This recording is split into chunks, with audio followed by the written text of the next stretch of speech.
नमस्कार, आइए बात करते हैं राजस्थान की तमाम बड़ी खबरों की। वही छात्रों के लिए बड़ी खुशखबरी, प्रदेश भर में लागू होंगी नई योजनाएं। मुख्यमंत्री भजन लाल शर्मा का बड़ा ऐलान। चलिए वीडियो को शुरू करते हैं। बात करते हैं राजस्थान के बेरोजगार युवाओं की। पेंशनरों की पेंशन कब मिलेगी? प्रदेश में चल रही नई योजनाएं, सीएम ने लागू की नई स्कीम। राजस्थान में विदा होते मानसून ने गुरुवार को कई जिलों को एक बार फिर भिगो दिया। झालावाड़ और करौली में अचानक मौसम ने पलटा खाया और दोपहर में तेज हवाओं के साथ झमाझम बारिश का दौर चला। करीब 1 घंटे तक तेज बारिश के चलते सड़कों पर पानी बह निकला और कई जगह जलभराव हो गया। इसके चलते आवागमन बाधित हुआ। करौली में बीते करीब 10 दिनों से बारिश का दौर लगभग थमा हुआ था। वहीं तेज धूप भी खिल रही थी। तेज धूप के चलते उमस भरी गर्मी से बीते कुछ दिन से लोग परेशान होने लगे। गुरुवार को भी सुबह से दोपहर तक मौसम साफ रहा। करीब 2 बजे मौसम बदला और घने बादल छा गए। इसके बाद बूंदाबांदी के साथ शुरू हुई बारिश ने गति पकड़ी और झमाझम बारिश हुई। इस बीच तेज हवाएं भी चली।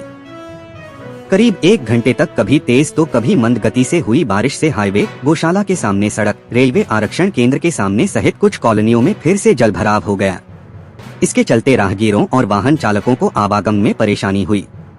हालांकि मौसम के पलटा खाने से तापमान में कमी आई है और मौसम में तरावट आने से लोगों को गर्मी से राहत मिली। झालावाड़ के झालरापाटन में गुरुवार दोपहर 1 घंटे तक लगातार झमाझम बारिश हुई।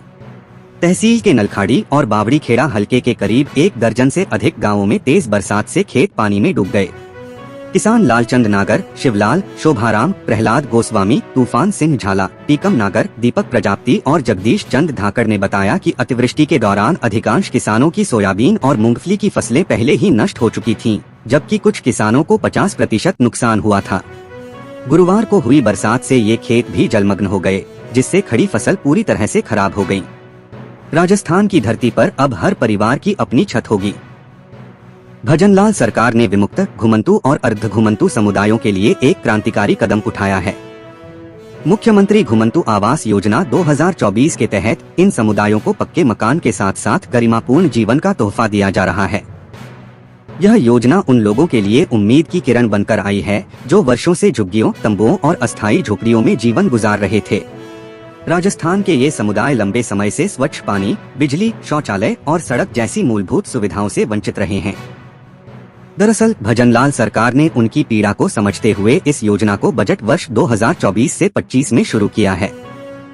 इसका मकसद है इन समुदायों को स्थायी आवास और आधारभूत सुविधाएं देकर समाज की मुख्य धारा से जोड़ना। योजना का लाभ लेने के लिए कुछ शर्तें हैं। लाभार्थी राजस्थान का मूल निवासी हो, वह सरकार द्वारा अधिसूचित विमुक्त, घुमंतु या अर्ध घुमंतु जातियों जैसे बाबरी, कजर, सांसी, गाड़िया, लोहार, जोगी, रैबारी आदि से हो, उसके पास जाति प्रमाण पत्र और भूमि का वैध पट्टा हो, परिवार की वार्षिक आय 5 लाख रुपए से अधिक न हो, पहले किसी अन्य आवास योजना का लाभ न लिया हो, न्यूनतम आयु 18 वर्ष और संयुक्त परिवार में केवल एक व्यक्ति को लाभ। राजस्थान के अजमेर में एक महिला ने पहले अपनी 3 साल बच्ची को लोरी सुनाई, फिर सो रही बच्ची के साथ झील के किनार टहलने गई और अचानक से उस बच्ची को झील में फेंक दिया। इतना करने के बाद महिला ने पुलिस थाने में उसकी गुमशुदगी की रिपोर्ट दर्ज कराई। महिला अपने पति को छोड़ने के बाद राजस्थान के अजमेर में एक अन्य व्यक्ति के साथ रह रही थी। कथित तौर पर अपने पति द्वारा अपनी बेटी को लेकर उसे ताने मारने से तंग आ चुकी थी। मंगलवार को देर रात गश्त के दौरान हेड कांस्टेबल गोविंद शर्मा को सड़क पर एक जोड़ा मिला और उन्होंने पूछा कि वे उस समय क्या कर रहे थे।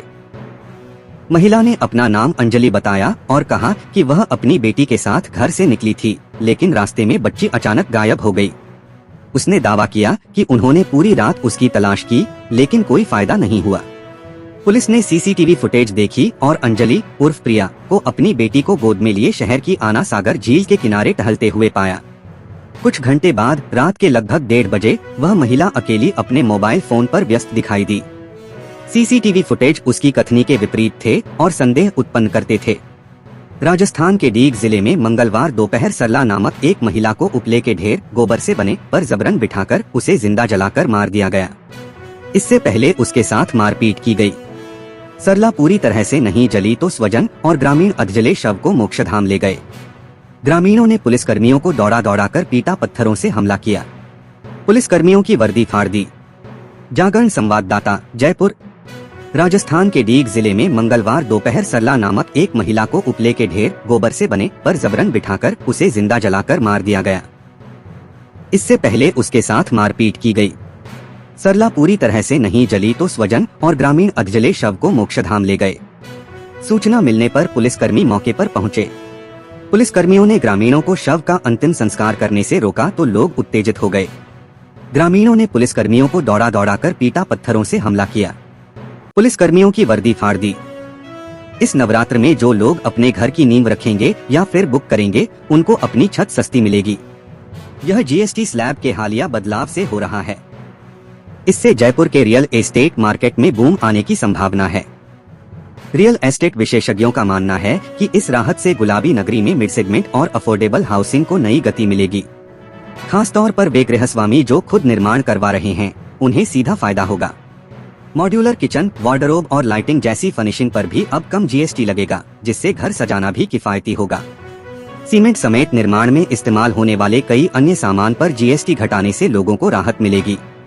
गुलाबी नगरी जयपुर की बात करें तो घर बनाने में लोग 30 से 50 लाख रुपए तक खर्च करते हैं। ऐसे में लोगों को पूरा मकान बनाने के दौरान 1.5 लाख से 2.5 लाख रुपए की बचत होने की संभावना है।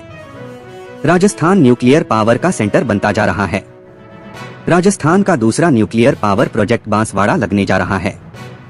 भारतीय परमाणु ऊर्जा निगम लिमिटेड (NPCIL) बांसवाड़ा के नापला में 2800 मेगावाट बिजली उत्पादन क्षमता के माही न्यूक्लियर पावर प्रोजेक्ट शुरू करने जा रहा है।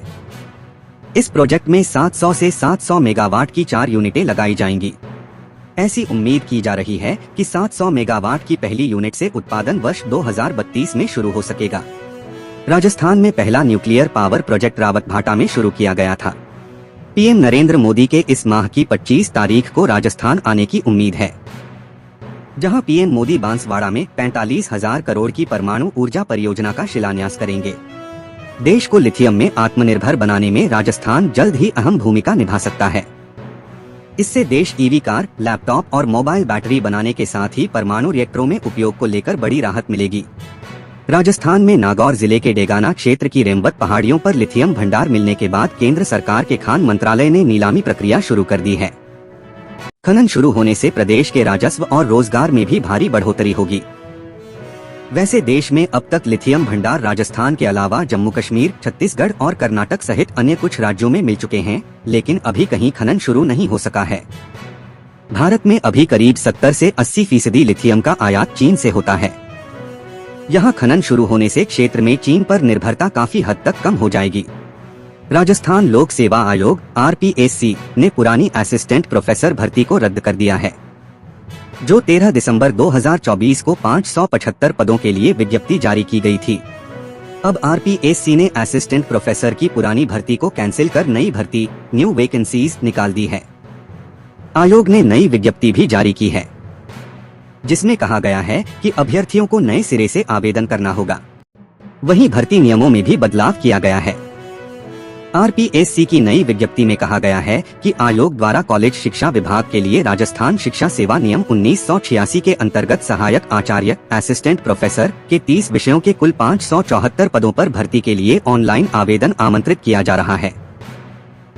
इन पदों पर पहले में आवेदित अभ्यर्थियों को नए सिरे से आवेदन करना अनिवार्य है। राजस्थान के बाड़मेर जिले में खाद्य सुरक्षा अधिनियम (NFSA) के तहत गरीबों को मुफ्त राशन देने वाली योजना में बड़ा विवाद खड़ा हो गया है। जयपुर शहर बीजेपी ने इन परिवारों को रोजगार के संसाधन उपलब्ध कराने का बीड़ा उठाया है। शहर बीजेपी की मदद से घुमंतू बस्ती के करीब 51 परिवारों को खुद का रोजगार चलाने के लिए ठेले और सामग्री दी जाएगी। सामाजिक सरोकार के तहत बीजेपी इन परिवारों की रोजी रोटी की व्यवस्था करने जा रही है। राजधानी जयपुर में अलग अलग स्थानों पर झुग्गी झोंपड़ी और कच्ची बस्तियों में रह रहे घुमंतू परिवारों को उठाकर जयसिंहपुरा खोर के बाहर JDA क्वार्टर्स में बसा दिया। करीब 5 साल पहले 400 से 500 परिवारों को जयसिंहपुरा खोर की basic service for urban poor (BSUP) आवासीय योजना में मकान दिए गए। शहर से करीब 15 किलोमीटर दूरी होने से इनमें कई परिवारों के सामने रोजी रोटी का संकट खड़ा हो गया। परिवार के सामने पेट पालने की समस्या होने लगी। हालांकि इनमें कई परिवार अपने पहले से चल रहे कामों में लग गए तो कुछ भीख मांगने लग गए। इनमें कुछ परिवारों के पास रोजगार का स्थायी साधन नहीं होने के कारण परेशानी का सामना करना पड़ रहा है।